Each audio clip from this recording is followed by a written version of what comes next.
வணக்கம். Welcome to my channel. உய்ய ஒரே வழி உடையவர் திருவடி. நாம் தினமொரு பாசுரம் என்ற தலைப்பில் திருப்பாவையின் பாசுரங்களை அனுபவிச்சுட்டு வரோம். இன்றைக்கி நம்ம பார்க்க போகிறது 11வது நாள் பாசுரம். கற்று கறவை கணங்கள் பல கறந்து செற்றார் திரள் அழிய சென்று செய்யும் குற்றமொன்றும் இல்லா கோவலன் தம் பொற்கொடியே புற்றரவு அல்குல் புனமையிலே போதராய் சுற்றத்து தோழிமார் எல்லோரும் வந்து நின் முற்றம் புகுந்து முகில்வண்ணன் பேர்பாட சிற்றாதே பேசாதே செல்வப் பெண்டாட்டி நீ எற்றுக்கு உறங்கும் பொருளேலோர் எம்பாவாய்.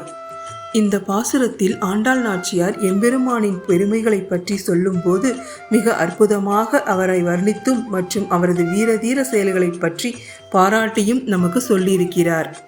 முதல்ல 2 வரிகளின் விளக்கத்தை பார்ப்போம்.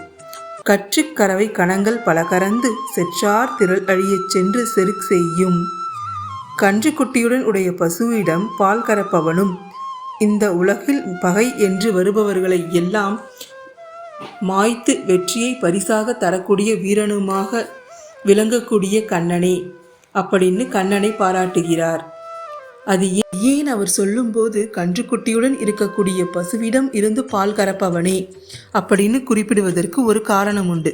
பொதுவாக இந்த பசுமாடு என்பது யாருக்காக பால் சுரக்கும் அப்படின்னா தனது கன்றுக்குட்டிக்காகத்தான் பால் சுரக்கும்.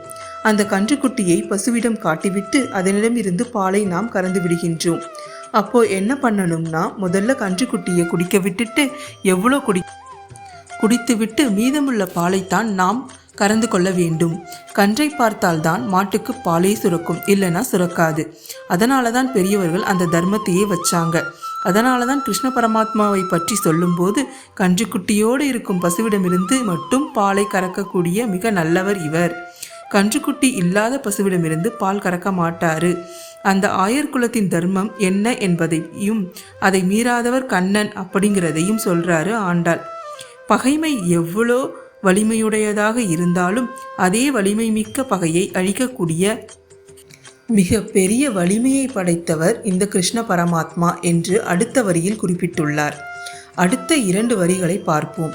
குற்றமொன்றுமில்லாத கோவலர் தம் பொற்கொடியே புற்றரவு அல்குல் புனமையிலே போதராய். குற்றமே இல்லாத எந்த விதமான தவறுகளும் செய்யாத மிக உயர்ந்த தலைவனாக இருக்கக்கூடியவர் பெற்ற பெண்ணே. இப்போ எதற்காக இந்த இடத்துல குற்றமில்லாத என்ற வார்த்தையை சேர்த்திருக்கிறார்னா தன் தோழியை எழுப்புகிறார். அப்படி எழுப்பும் போது அவர் எழுந்திருக்க மறுத்து கொண்டு படுத்து கொண்டிருக்கிறாள். அப்போ என்ன சொல்றாருன்னா, உன் தகப்பனார் எந்த விதமான குற்றமும் இல்லாத உயர்ந்த கோவலன், அவர் உயர்ந்த தலைவன்.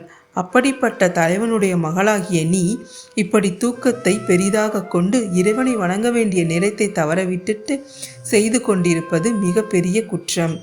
ஆக அந்த குற்றத்தை நீ செய்யாதே.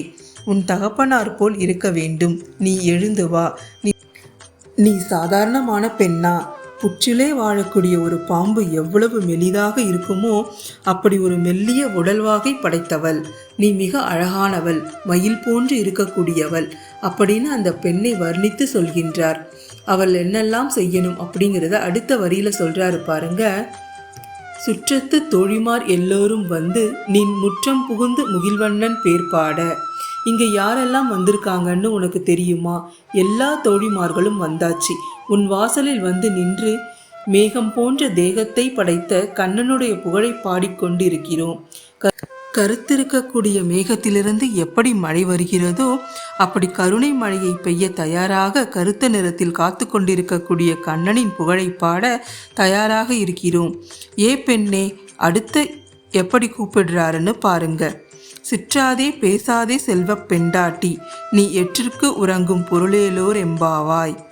இந்த குடும்பத்தினுடைய செல்வ நலனையும் உன்னுடைய பெண்மை நலனையும் போற்றி பாதுகாக்கும் பெண்ணே, இன்னும் தூங்கிக் கொண்டு இருக்கிறியே, இது நியாயமா படுகிறதா? எழுந்து வா, நாம் கண்ணனை வணங்க செல்லலாம் அப்படின்னு இந்த பாடலை நிறைவு செய்கிறாள் ஆண்டாள் நாச்சியார். இன்று நாம் 11ஆம் பாசுரத்தை அனுபவித்தோம். அடுத்த பாசுரத்தில் நாளை சந்திக்கலாம். ஆண்டாள் திருவடிகளே சரணம். நன்றி. இந்த வீடியோ உங்களுக்கு பிடிச்சிருந்தா லைக் பண்ணுங்கள், ஷேர் பண்ணுங்கள், மறக்காமல் சப்ஸ்கிரைப் பண்ணுங்கள்.